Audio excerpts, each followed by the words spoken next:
হাদির জন্য আজকে আমরা রাস্তায় নামছি, আল্লাহকেও হাদিকে মেরে ফেলবে এরকম, তখন কেউ জানবেও না। আল্লাহ না করুক যদি হাদিবার কিছু হয় তাহলে এই দায়ভারটা কে নিবে? শুনলাম যারা গুলি করছে তারা এখন ইন্ডিয়া পালিয়ে গিয়েছে।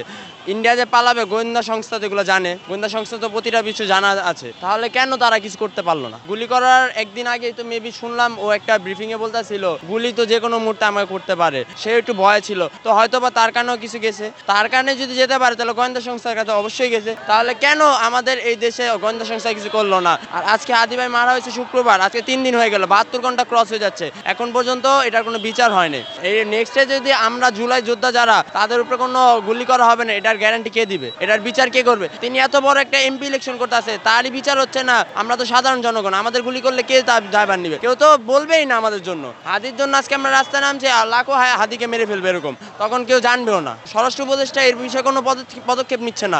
আমরা তার নিঃসন্দেহে পদত্যাগ চাই, কারণ সে দরকার ছিল এটা পদক্ষেপ নেওয়ার, সে কোনো পদক্ষেপ নিচ্ছে না। আজকে 72 ঘন্টা হয়ে গেছে, ওই কিলাররা চলে যাচ্ছে ইন্ডিয়ায়, তাদের বিষয়ে কোনো কিছু করতেছে না কেন? এটা তো স্বরাষ্ট্র উপদেষ্টার একটা আছে না, গাফিলতি আছে না? স্বরাষ্ট্র উপদেষ্টার পদক চাই, আর কিলারদের ইন্ডিয়া থেকে এনে তাদের বিচার করা হোক।